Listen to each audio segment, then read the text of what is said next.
Sister Sonic was a cancelled role-playing game in the Sonic the Hedgehog series. The Sega CD was to be the platform for the game's release, which was planned to be developed by Sega Falcom. Originally slated to be an American localization of the Japanese PC game Popful Mail, Sister Sonic would have introduced Sonic characters in place of the player character Mail, as well as introduced Sonic's long-lost sister. The game was a brand new RPG game in the Sonic the Hedgehog series, and was reportedly going to be announced at the Toy Fair in June of 1993. The game though was actually not shown at the event. After learning about the game, many angry letters from players were sent to Sega Falcom, pleading with the makers to leave the game alone and release it as it is. The game was postponed and ultimately cancelled because of the overwhelmingly unfavorable comments. Later in 1995, Sega released Popful Mail for the Sega CD in an unchanged English translation. Sister Sonic has never been shown off in prototypes, screenshots, or videos, and it's unclear how far along in development it was before it was shelved. Becky Sloan, Joe Pelling, and Baker Terry are the creators of the British comedy horror series Don't Hug Me, I'm Scared. 6 episodes of the original web series are published on YouTube between July 29, 2011 and June 19, 2016.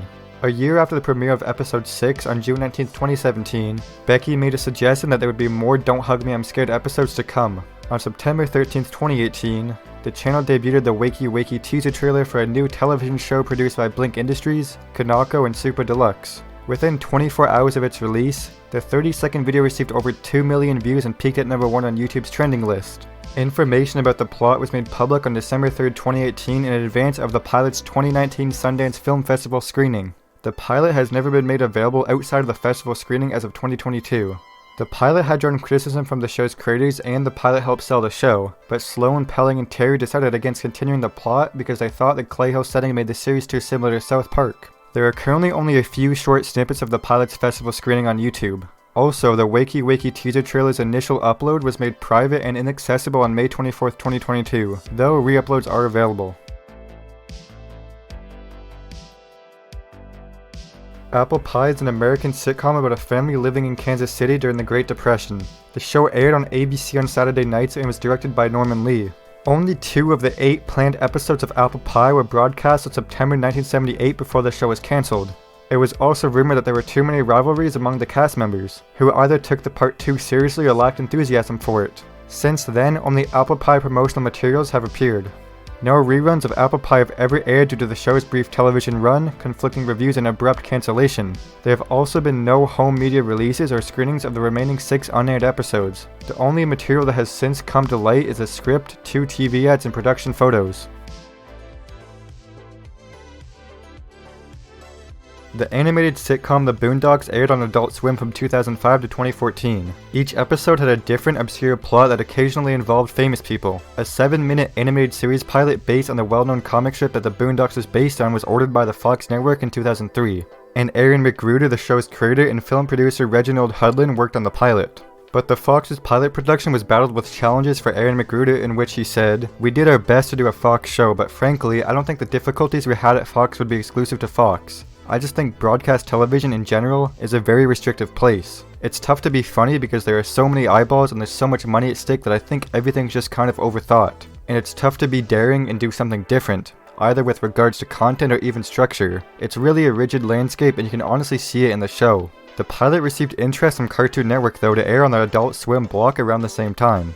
After watching the pilot, Mike Lazo, Vice President of Programming for Cartoon Network and Adult Swim, advised McGruder that because of cable laxer regulations, he would actually be able to create the show he desired. The Boondocks was finally picked up by Cartoon Network for a formal order of 15 half-hour episodes. And thanks to its success, it was able to run for 4 seasons on Adult Swim. The pilot wasn't made public until May 7, 2016, when series creator Carl Jones posted a 21-second clip of it to his Twitter account. In contrast to the anime-influenced art style of the series, the pilot had a different animation style that was more akin to a comic strip.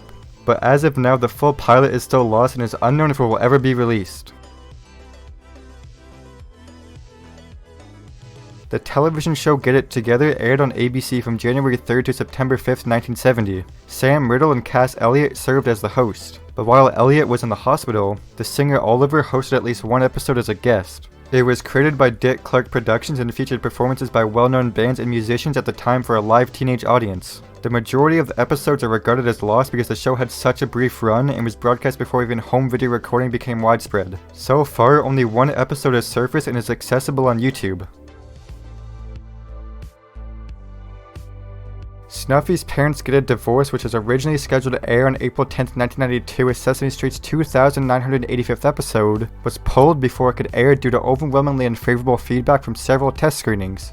It is infamous for being the only episode of Sesame Street that has never been broadcast, even to this day. It tried to address the delicate subject of divorce by showing Snuffy's parents going through a divorce. Many kids are said to have left the test screening confused and with conflicting messages. Some of them even believe that the episode meant that their parents no longer cared for them, while others believes that, like Snuffy's parents, theirs would also get divorced. The episode was completely scrapped because it was determined that the subject matter was simply too complex for viewers of that age to understand. Shortly after, the episode was replaced with a repeat of a season 21 episode featuring Janelle assisting Hooch the Owl in Birdland. Despite being finished, the episode has never been broadcast in public, aside from the test screenings of course. A single screenshot from the 2009 book Sesame Street: A Celebration 40 Years of Life on the Street served as the only tangible proof of the episode's existence for about 8 years.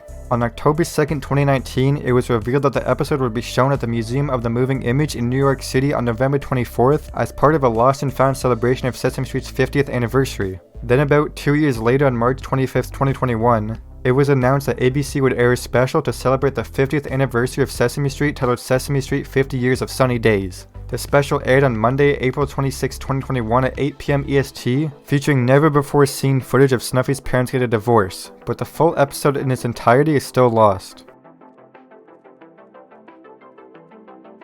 Fishhooks was a Disney animated series that debuted with its first episode in 2009. Alex Hirsch and William Reese wrote and directed this original pilot. According to Chelsea Kane, the voice of Bee in Fishhooks, the length of the original pilot was 5 minutes long. Also, Fishtails is mentioned in some sources which suggest that at one point, this might have been a potential name for the show.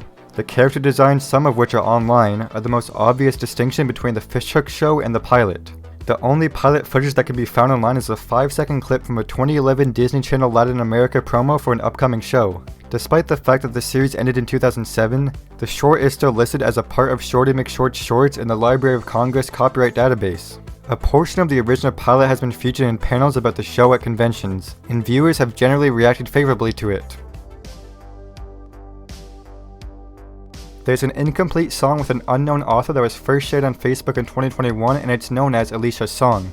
Since then, a search has developed on the internet to discover the true title of the song and, if possible, its complete version. The earliest record of the song is from June 5, 2021. When Gidomate Triste, a Facebook user, shared the only known fragment in a number of groups while asking what the song's name is. A portion of the song was included in a video edit that included Alice in Wonderland animation from Disney. The video clip that was shared lasted 1 minute and 4 seconds. Posts by Gidomate Triste were quickly ignored by other users because they failed to grab their attention, and their Facebook account would be deleted shortly after that and hasn't been seen since. A few days later, another user uploaded the original video once again to YouTube. In September of the same year, some people would become aware of said re-upload, sparking a search. Shazam and other music recognition apps are unable to identify the song, and searching for the lyrics on YouTube shows no results. The song is classified as belonging to the new wave alternative rock or psychedelic rock genres. It is believed that the song is not a studio recording but rather a live recording or a demo because of its high quality and particularly because of the echo that can be heard. Despite the song's English lyrics, the singer does not appear to be a native speaker of the language based on the way he pronounces some words. Given that Chile and Argentina are the two nations that are frequently mentioned in searches, the most widely accepted theory states that he would speak Spanish. The YouTube user Yo Yo Yo speculated that the band who might have written the song was called Gin and Tonic in the middle of October 2021. The band in question was real and it existed until sometime in 2005 when it disbanded. Free as the Sun, the group's solo album, was sung entirely in English as well. In addition to the fact that the theme had a similar style to the band, some people came to the conclusion that Gin and Tonic's lead vocalist had a voice similar to the singer from Alicia's song. The song was also unfortunately not found when searching the band's demos. Finally, at the end of October, some users got in touch with a vocalist for Gin and Tonic, Ricardo Mendez, who acknowledged that they never actually made the song. So as of now, the song's still lost and no one really knows who it's sung by. The Itsy Bitsy Spider is an animated series based on the 1992 Hyperion animation short film of the same name. The show was broadcast on USA Cartoon Express and features a young girl named Leslie McGrody, a spider with 4 eyes named Itsy, and 2 antagonists in the form of the Exterminator and her teacher Adrian. There were also 26 episodes, and there are currently only 3 episodes available in English, 1 in Spanish, 1 in Dutch, and a Swedish intro. Some promos can also be found in English and a commercial compilation on YouTube. But due to the show's obscurity, it is unknown if the tapes still exist at all.